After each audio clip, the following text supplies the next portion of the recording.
فیضان نے اپنی شرٹ کو پھاڑ کر اس سے اپنے بازو کو پٹی باندھ لی، لیکن خون ابھی بھی بہہ رہا تھا۔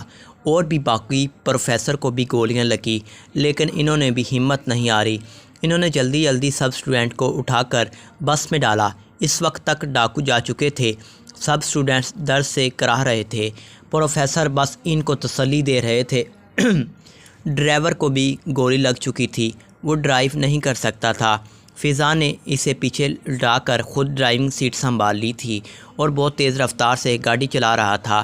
تقریباً 2 گھنٹے ان کو ہاسپٹل پہنچنے میں لگ گئے تھے۔ اس وقت تک خون کافی بہہ چکا تھا۔ یونی میں پروفیسر رجب نے کال کر کے اطلاع دے دی تھی، وہ سب پہلے ہی ہسپتال پہنچ چکے تھے۔ زلش کی تو دل کی دھڑکن اچانک سے تیز ہو گئی تھی۔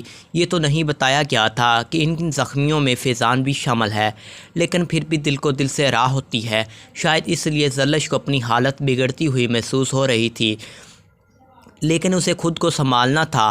گاڑی پہنچ چکی تھی، زخمیوں کو نکالا جا رہا تھا۔ زلش کی نظر فیضان پر پڑ چکی تھی۔ وہ باغی اس کے بیڈ کے پاس آئی جو اٹھا کر لے جایا جا رہا تھا۔ فیضان اب بالکل غنودگی کی حالت میں تھا۔ فیضان، آپ کو کچھ نہیں ہوگا، پلیز ہوش میں رہیے۔ زلش اس کے پاس پہنچ چکی تھی۔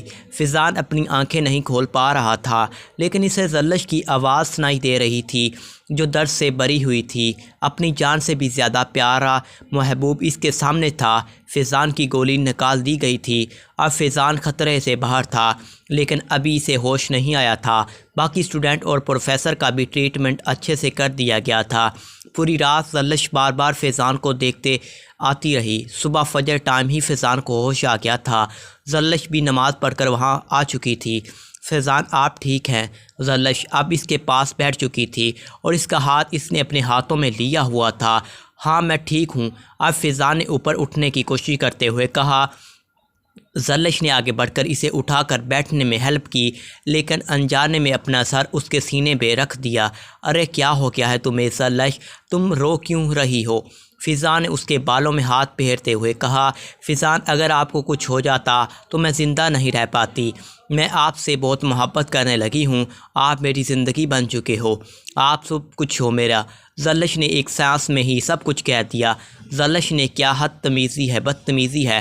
فیضان نے اسے پیچھے کرتے ہوئے کہا۔ یہ کوئی بدتمیزی نہیں فیضان، میں سچ کہہ رہی ہوں، میں آپ سے محبت کرتی ہوں، لیکن میں تم سے محبت نہیں کرتا۔ فیضان نے اسپاٹ چہرے کے ساتھ کہا۔ یہ کیسے ہو سکتا ہے کہ آپ مجھ سے محبت نہ کرتے ہوں؟ زلش کو فیضان کی اس بات پر یقین نہیں آ رہا تھا۔ دیکھو زلش، ہم یہاں کسی اور مقصد سے آئے ہیں، محبتیں کرنے نہیں۔ فیضان کے لہجے میں ابھی بھی سختی تھی، لیکن فیضان بس اس سے آگے ایک لفظ نہیں بولو گی تم۔ فیضان نے اسے ہاتھ کے اشارے سے چپ کروا دیا۔ اور مس زلش، یہاں میرے علاوہ اور بھی بہت سے پیشنٹ ہیں، صرف ایک میں ہی نہیں ہوں جو آپ میرے سر پر سوار ہو کر بیٹھی ہو۔ فیضان نے باقی 35 کی طرف اشارہ کرتے ہوئے زلش کو جانے کا کہا۔ ان کا بھی کچھ حال پوچھ لو۔ زلش تو ٹوٹ چکی تھی، اب تو وہ خود ایک مریض بن چکی تھی، مریض عشق۔ زلش وہاں سے اٹھ کر جانے لگی، جب سر رب نواز نے اسے راستے میں دیکھا کر ڈانٹنا شروع کر دیا اور کہا پیشنٹ کو چھوڑ کر کہاں جا رہی ہو؟ مجبوراً زلش کو واپس آنا پڑا، کیونکہ وہ رات کو اس کو واپس بھیجنا چاہتے تھے ہاسٹل، لیکن وہ نہیں مانی تھی کہ مجھے سب کی دیکھ بھال کرنی ہے۔ زلش نے ساری رات رونے میں گزار دی۔ اسے پہلی دفعہ کوئی اتنا اچھا لگا تھا، ورنہ یونی میں کتنے لڑکوں نے اسے پرپوز کیا تھا، لیکن اس نے کبھی کسی کی طرف نظر اٹھا کر دیکھنا پسند نہیں کیا تھا۔ دوسرے دن بھی زلش سارا دن چپ رہی۔ سر رب نواز کے بیٹے نے ڈسٹرکٹ میں فرسٹ پوزیشن لی تھی۔ ان کو بہت بڑی خوشی ملی تھی بیٹے کی پوزیشن کی، اس لیے انہوں نے رات کو پارٹی دینے کا اعلان کیا۔ چلو اسی بہانے کچھ ریلیکشن ہو جائے گا۔ ریلیکشن سب کی زلش نے اب شرارتیں کرنا چھوڑ دی تھی۔ وہ پارٹی میں نہیں آنا چاہتی تھی، لیکن اس کی باقی فرینڈز تیار ہو کر اس کے روم میں پہنچ چکی تھی۔ اٹھو زلش، تیاری کرو۔ نہیں تو اس کو اٹھانے کی کوشش کر رہی تھی۔ نہیں یار، میرا کوئی موڈ نہیں ہے۔ زلش نے پھر چادر منہ پہ ڈال لی تھی۔ ہم نے تمہارے موڈ کا نہیں پوچھا۔ اوکے، شاہدہ بھی بول پڑی۔ مجبوراً زلش کو اٹھنا پڑا۔ بلیک کلر کے سادے سوٹ میں بالکل ہلکا لائٹ میک اپ میں وہ غضب کی پیاری لگ رہی تھی۔ سب اس کی تعریفیں کر رہے تھے۔ فیضان کی نظر بھی اس پر پڑی تو اس نے بھی دل ہی دل میں اسے بہت سراہا۔ زلش اب بھی چپ کر کے ہی بیٹھی تھی۔ فیضان کی نظر بار بار اس پر اڑ رہی تھی۔ اٹھ رہی تھی۔ کیا ہوا اگر میں اس سے محبت نہیں کرتا، لیکن اچھی دوست تو بن سکتی ہے میری، اور پھر میری وجہ سے یہ اتنی چپ ہے، مجھے یہ برداشت نہیں ہو سکتا۔ فضان نے اپنے آپ میں ہی سوچا اور اس کو ایک ترکیب سوچی۔ کیا حال ہے زرلش؟ فضان اب اس کے پاس آ چکا تھا۔ جی میں ٹھیک ہوں، زرلش نے سیریس ہو کر جواب دیا۔ اچھا میں تمہارے لیے یہ چائے لے کر آیا ہوں، پی لو۔ فضان کے چہرے پر مسکراہٹ تھی۔ زرلش نے کپ اس کے ہاتھ سے پکڑ لیا تھا۔ جب اس نے منہ سے لگایا تو اس میں بہت زیادہ مقدار میں مسالہ ڈالا ہوا تھا۔ لیکن زرلش نے اپنا منہ بالکل نہیں بنایا اور دوسرا گھونٹ کے بعد تیسرا گھونٹ بھی پی لیا۔ اگر اس کا محبوب یہ چاہتا ہے کہ یہ ایسی چائے پیے تو اس کی خوشی کی خاطر کچھ بھی کرنے کو تیار ہوں، زرلش نے دل میں سوچا۔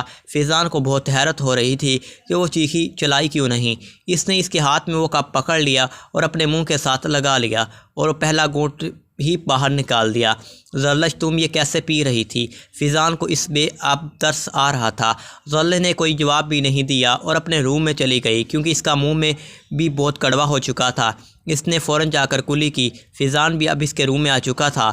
زرلش سوری، میں نے مذاق کیا تھا کہ تم بدلے میں چلاؤ گی اور پہلے جیسے زرلش واپس سب کو مل جائے گی۔ زرلش خاموشی سے نظریں جھکائے کھڑی تھی۔ زرلش فضان اسے پکار رہا تھا۔ سر فضان، مجھے نیند آئی ہے، پلیز آپ اس وقت چلے جائیے۔ زرلش نے اپنے بستر سیدھا کرنا شروع کر دیا تھا۔ فضان بھی اب باہر جا چکا تھا۔ البتہ پہلے جب بھی فضان زرلش کے روم میں آتا تھا، زرلش اسے دھکے دے کر نکالتی تھی اور وہ اس کو اتنا تنگ کرتا تھا، لیکن آج خاموشی سے نکل چکا تھا۔ To be continued.